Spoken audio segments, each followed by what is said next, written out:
Baik, terima kasih kepada rakan setugas. Bismillahirrahmanirrahim. Assalamualaikum warahmatullahi wabarakatuh. Selamat pagi dan salam ceria kepada anda penonton. Bersua kita kembali menerusi siaran tas langsung yang dibawakan dari daerah Tutong untuk edisinya pagi ini. Dan kita harapkan agar audio di luar sana dalam keadaan sihat walafiat, agar audio dapat melakukan apa jua aktiviti yang audio sudah rancang pada hari ini, audio dapat lakukan dengan sempurna juga. Biar seperti biasa, saya akan kongsikan beberapa info semasa yang ada kami terima pada hari ini, dan saya kongsikan terlebih dahulu yang mana pada hari ini akan berlakunya pemotongan sementara bekalan elektrik yang akan menjejaskan di sebahagian kampung tumpuan Ugas Telisai, Sekolah Ugama Telisai dan Pam Perikanan Mukim Telisai Tutong, dan pemotongan sementara bekalan elektrik akan berlaku dari jam 8.30 pagi sehingga 4.30 petang, dan sebab-sebab penutupan ini adalah disebabkan oleh kerja-kerja penggantian ringmain unit di stesen elektrik Sekolah Ugama Telisai di kawasan berkenaan. Dan juga ada pada hari ini ia juga menjejaskan di keseluruhan kampung Berbuluh dan sebahagian kampung Wasan Mukim, ia menjejaskan di Simpang 174, Simpang 194, Jalan Kecil Bekiau, Kampung Bekiau Dalam dan sekitarnya Mukim Kudang Tutong. Dan penutupan sementara ini pula adalah disebabkan oleh kerja-kerja penyelenggaraan kabel kawat atas bagi voltong rendah di kawasan berkenaan. Jadi ambil maklum kepada penduduk-penduduk kampung yang tinggal di kawasan yang terjejas, yang mana pada hari ini akan berlakunya pemotongan sementara bekalan elektrik. Dan untuk selanjutnya, mari kita saksikan pula bahan visual yang kami sediakan untuk hari ini.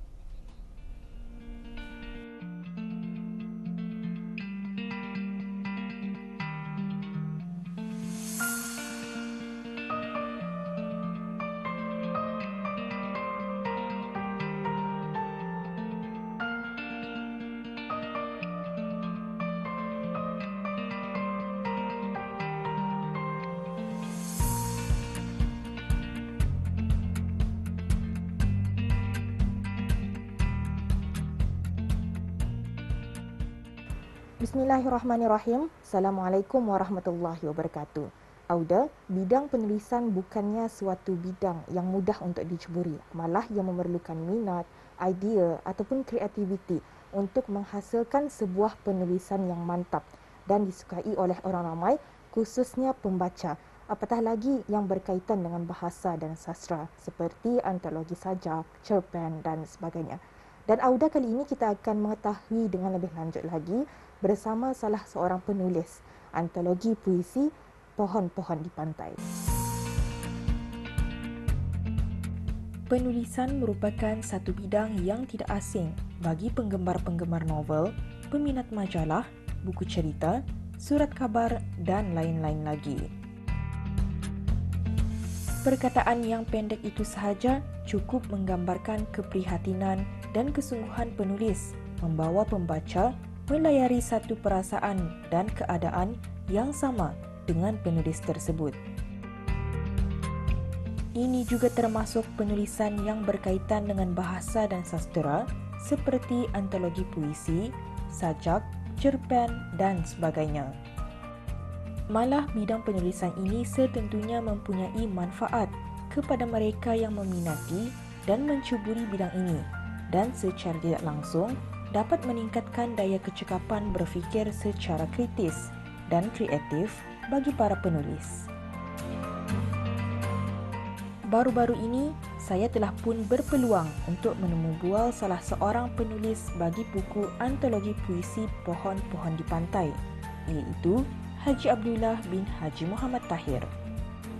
Beliau turut mengongsikan mengenai hasil penulisan beliau bersama dengan penulis-penulis lain yang telah pun menerbitkan buku antologi puisi tersebut. Terdapat 9 orang penulis di buku ini, dan kebanyakan mereka ialah terdiri daripada guru-guru. Pada hemat saya hanya seorang sebarangkali yang bukan guru, iaitu Awang Kipli Tersad.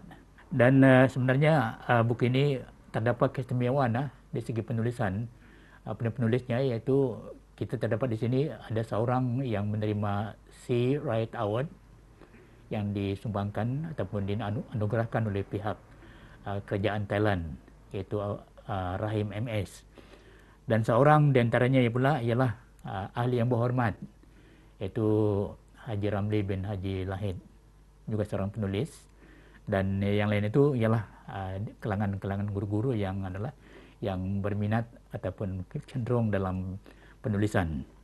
Jangka masa buku ini diterbitkan, kalau akan mengikut perkumpulan ataupun mengumpul bahan-bahan itu tidaklah lama, kerana masing-masing kalaupun ada menyimpan ataupun ada koleksi sendiri. Jadi apabila dikehendaki saja, kita boleh mengeluarkan seberapa banyak pun yang dikehendaki untuk menjadi sebuah buku ataupun antologi. Dan dalam antologi puhun-puhun di pantai ini, kita namakan sebagai antologi puisi pilihan penulis. Kenapa antologi puisi? Karena di dalam ini bukan hanya sajak, ada terdapat lagi puisi-puisi lain. Misalnya puisi yang berbentuk tanka, ada haiku, ada sonian, dan puisi 517 dan sebagainya. Jadi kita namakan sebagai antologi puisi. Kalau hanya terkhusus kepada sajak, maka kita dinamakan dia sebagai antologi sajak. Itu perbezaan di antara antologi puisi dan antologi sajak. Untuk membicarakan apakah yang terdapat dalam buku-buku ini yang ditulis oleh para penulis yang diterbitkan dalam puhun-puhun di pantai ini, kebanyakan hal-hal masyarakat lah. Di samping terdapat juga nasihat dan panduan. Kemudian berhubung dengan COVID pun tidak terlepas daripada dibicarakan oleh penulis dalam puhun-puhun di pantai ini. Dan sebenarnya kita amat bersyukur kerana penulis boleh menulis apa saja tema yang dikhususkan untuk diterbitkan dalam buku puhun-puhun di pantai ini. Secara khusus, sebagai penyelenggara, kita mengucapkan terima kasih kepada para penulis yang menyumbangkan tulisan mereka dalam puhun-puhun di pantai ini. Dan insyaAllah sekiranya ada lagi peluang untuk menerbitkan antologi puisi ataupun sajak, kami sedia untuk cuba menerbitkan, walaupun penerbitan itu hasil usaha penulis-penulis itu sendiri, kerana memang ada Dewan Bahasa dan Pustaka memang memberi galakan kita untuk menulis dan boleh menerbitkan antologi sendiri. Tapi kita rasa lebih berbaloi rasanya kalau macam kita sendiri menerbit antologi kita sendiri, sama ada puisi ataupun cerpen dan sebagainya. Jadi nasihat saya kepada penulis-penulis remaja yang pada masa ini giat diusahakan oleh Dewan Bahasa dan Pustaka supaya akan terus menulis, dan mereka ini adalah sebagai pengganti kepada penulis-penulis veteran. Jadi demikianlah harapan saya kepada penulis remaja ataupun penulis baru, dan kepada seangkatan dengan saya mengucapkan syabaslah, kerana kami masih lagi terus menulis, sama ada disalurkan kepada Dewan Bahasa dan Pustaka melalui Bahana ataupun ke media Permata yang terus pada masa ini setiap minggu mengeluarkan hasil penulisan para penulis sajak dan juga puisi.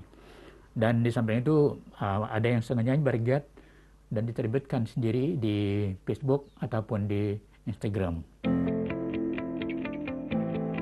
Setentunya, penulisan kreatif merupakan bidang ilmu yang sentiasa berkembang dari semasa ke semasa, sesuai dengan pemikiran manusia, teknologi dan gaya kreativiti manusia. Seorang penulis juga perlu mempunyai bakat, minat dan daya kreativiti untuk menghasilkan penulisan yang diminati oleh para pembaca. Penulis yang kreatif dan proaktif ialah mereka yang menguasai bidang penulisan kreatif dan boleh memanfaatkannya bila-bila perlu dalam kehidupan mereka.